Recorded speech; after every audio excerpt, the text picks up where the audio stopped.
Oh, hello Scouts. Glad you could be along with me today. It's great to be out here again in the woods of, guess where? Proud Lake Recreation Area. I'm going to take a little hike today on our snowshoes again. Try out some new gear we got this week.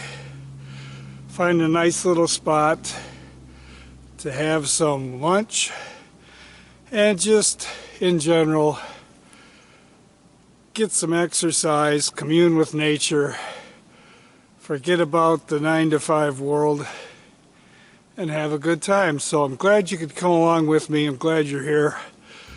Let's go for a walk and see what we can find. Well, come on, don't just stand there. Let's go.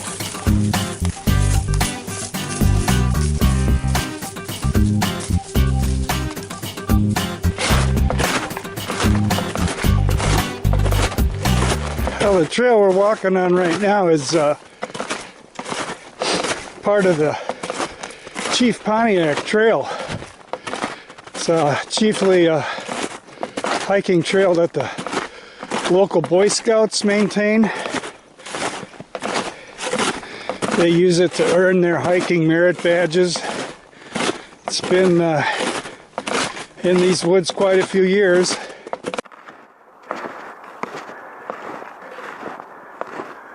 Stop here for a moment.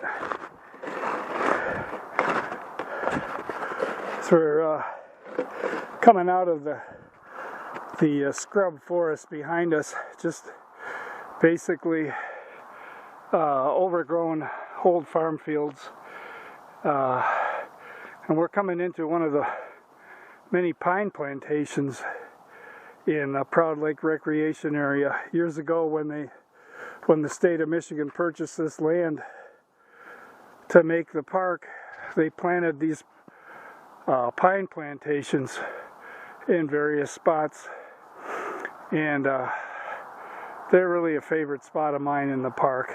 But I always like to stop in the pines and just admire the forest around me.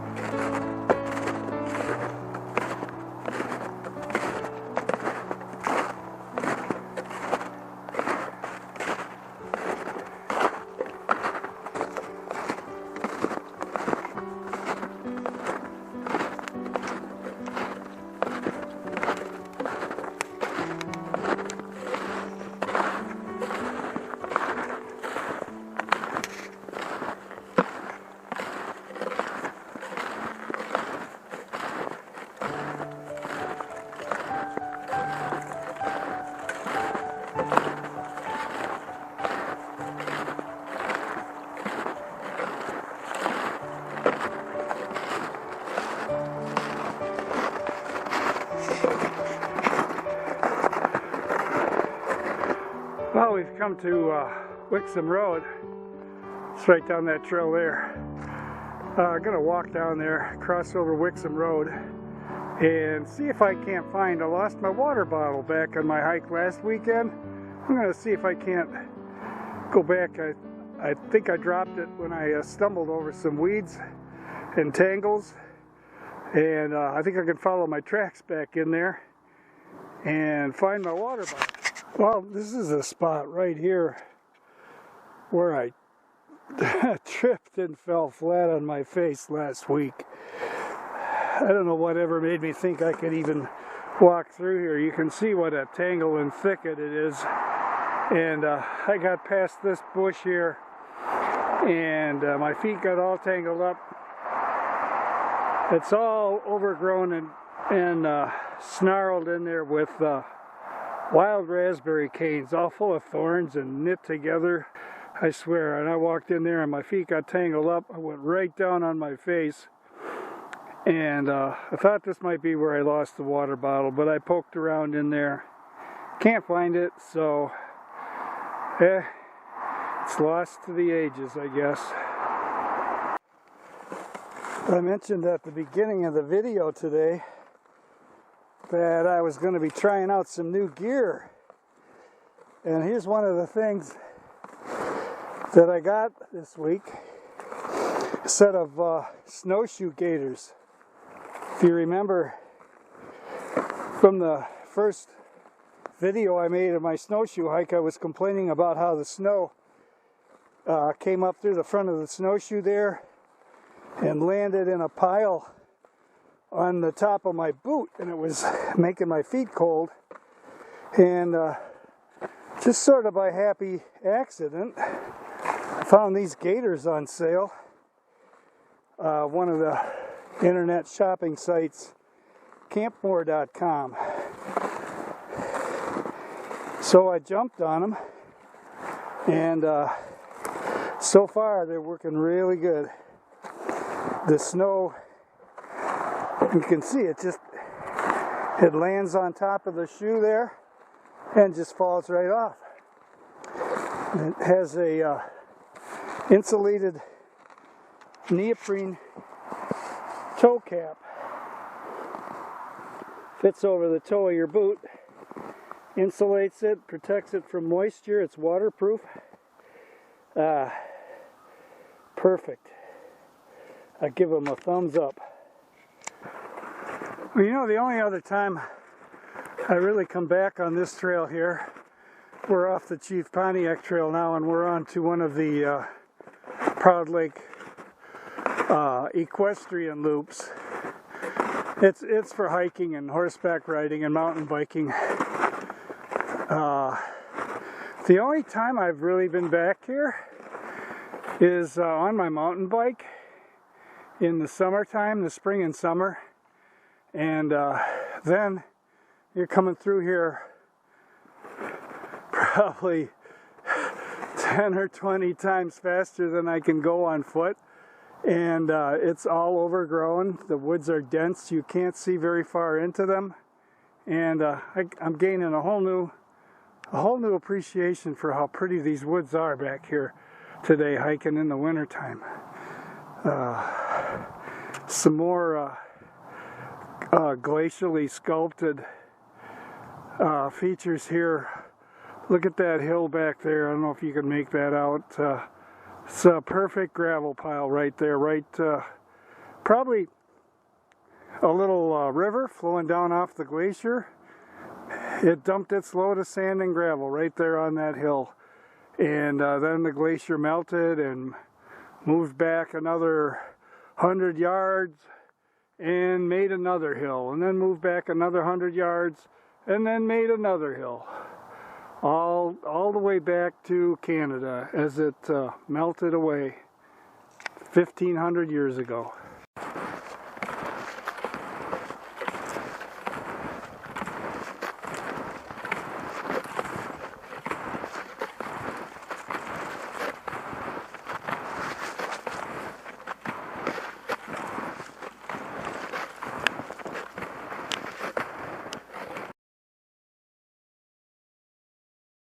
I thought I'd stop here and something I noticed here, a bit of irony, whatever you want to call it. We're standing at the intersection of two utility easements that cut through the Proud Lake recreation area here.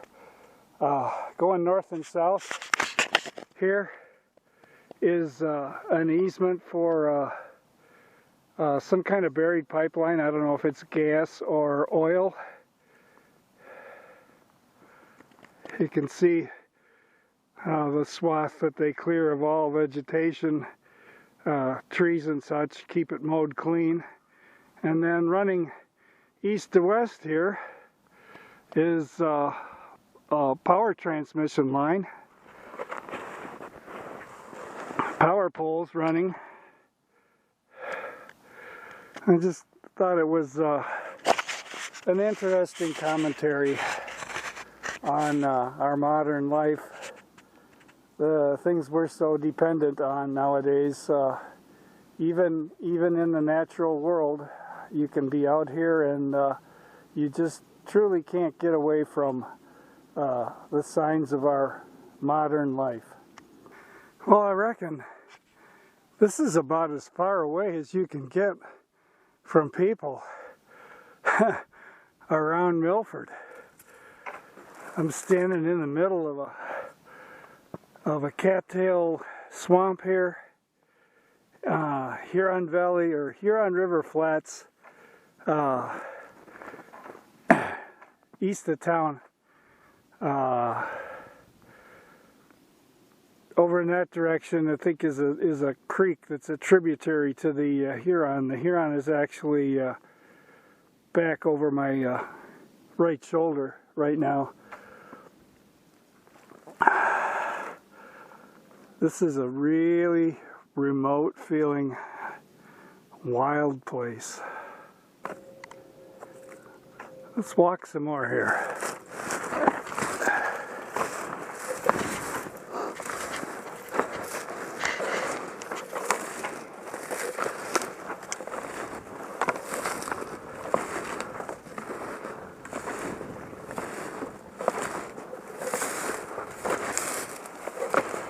The going's really not that easy here either. Basically walking what would be a swamp in the summertime, walking between the hummocks of the wild grasses and cattails that grow in here. It's really uneven, hard to keep a easy pace or to keep your balance.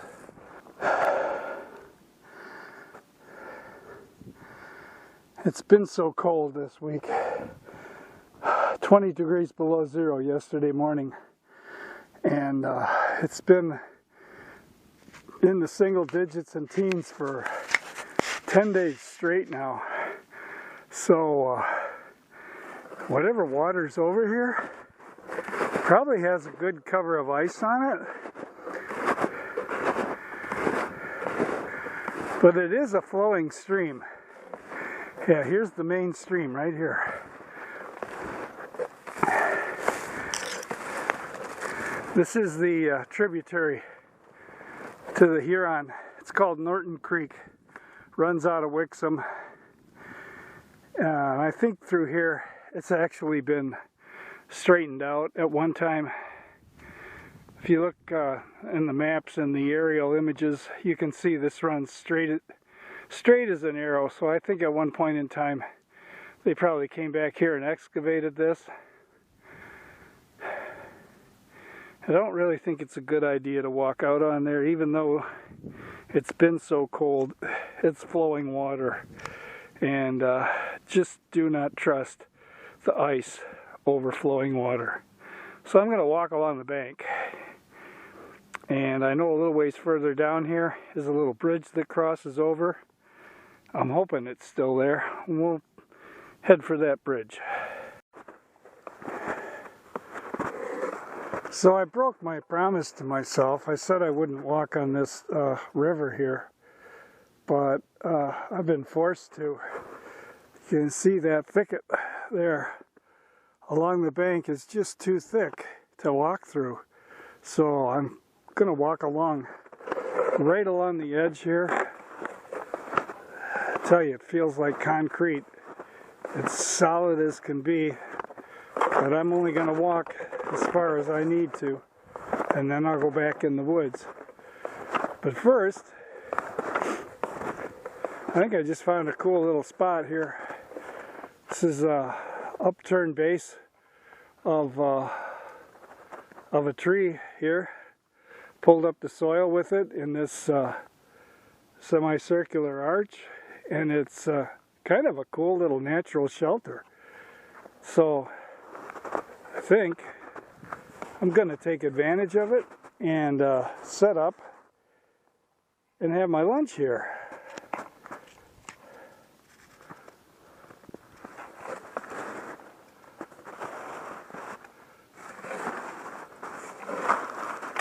It looks like this is some kind of a birch or an aspen tree that fell over here. There's a whole grove of them right here. All right, let's have some lunch.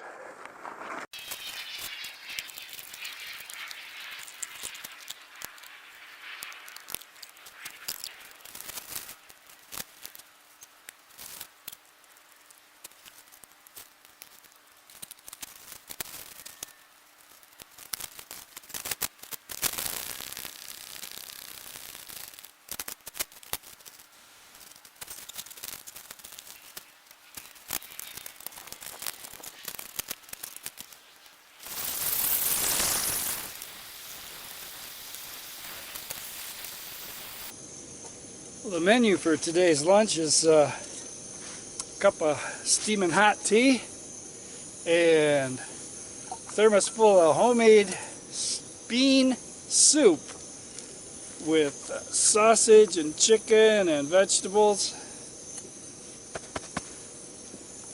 It's a couple days old now.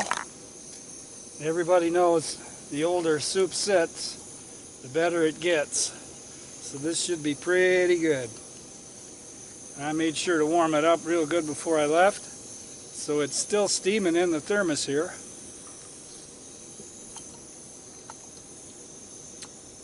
Just right.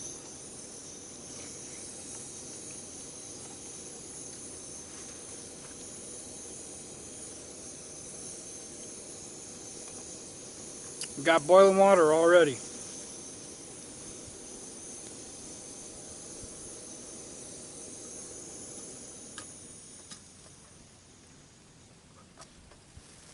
Hot tea.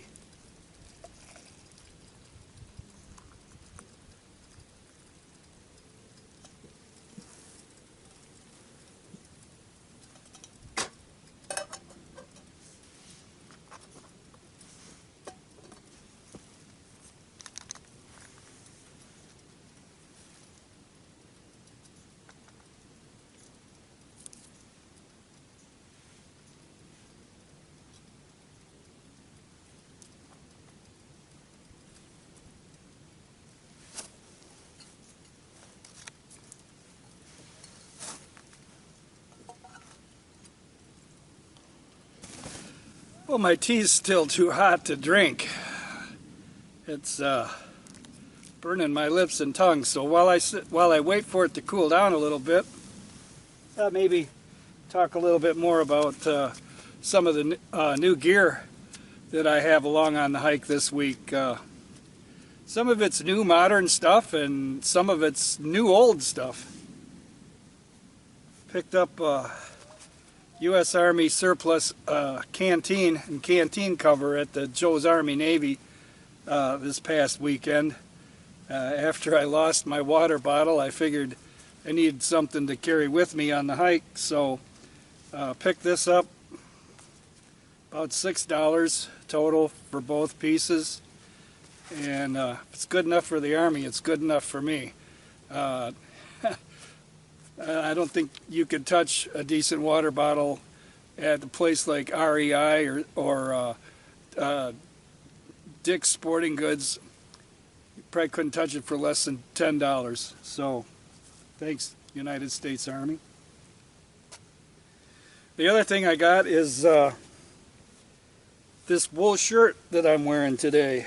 It's a U.S. Army surplus wool shirt. It's basically a design that was issued to the GIs during the Korean War, though I don't think this shirt goes back quite this far, because from what I was able to learn, they were still standard issuing this equipment right up into the 80s.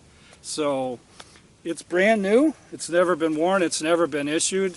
$20 online from a surplus house in out in Iowa someplace, of all places. But you can see it's very substantial, thick wool material. It's got reinforced shoulders for carrying a backpack, and it's like probably about 22-25 degrees out here today, and I have this wool shirt on with a thermal undershirt, and I have not been cold today, not once while I was moving. In fact, I was even perspiring a little bit. It's pretty comfortable just sitting around here right now. Of course, there's no wind blowing, but for 20 bucks, I dare you to go and buy a woolen hunting shirt any place. You're talking about Pendleton or Woolrich, you're looking at 60 or 70 bucks for a comparable shirt. I think it's a real bargain, and I think I'm going to get a lot of use out of it.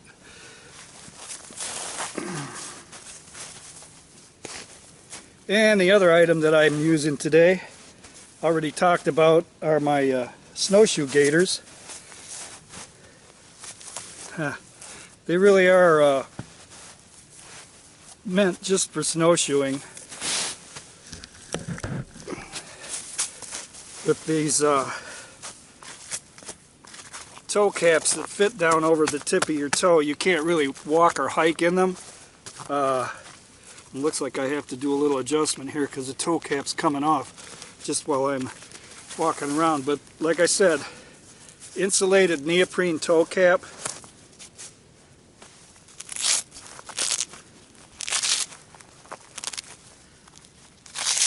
Strong Velcro closure. Can't even get it undone. With a zipper underneath. And then a strap that goes under your instep to hold it on. And a elastic drawstring in the cuff here. The lower part's all neoprene. This is waterproof nylon. It's got like a Gore-Tex lining in it. And so far, I've really been digging them. You can see the logo here, Outdoor Research. Is the manufacturer. I think they're called the Huron Gator. And again, they're specifically for snowshoeing.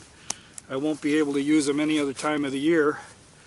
But they're doing a great job today keeping my feet warm and dry. There's a neat little bit of irony right here. You see, I have my my Sony camera attached to my the handle of my walking pole with these Velcro, heavy-duty Velcro straps. And I don't know if anybody has ever heard the story about Velcro, but it was invented by some guy. I think he was a Swiss or European.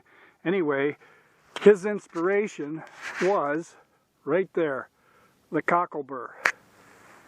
And how curious to find on the strap of my other walking stick a cocklebur attached to it. I think that's pretty cool. A tamarack tree. We're down in this bottom swampy bogland and noticed all these trees growing over here. They're all tamaracks. And the tamaracks are known to be the only coniferous tree that loses its needles every year. Just like a deciduous tree. They drop their needles every fall and then regrow them in the spring.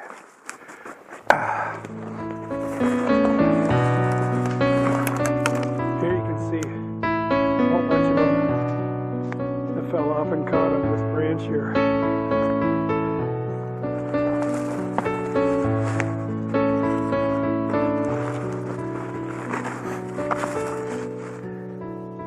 Interesting little cone too.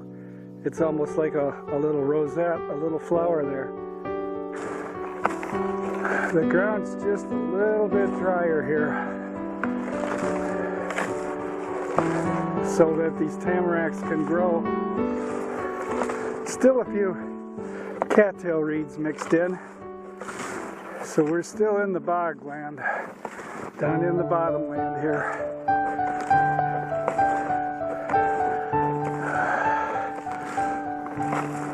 I'm gonna make back for the hills in the distance there. Get back on the trail where the going's easier.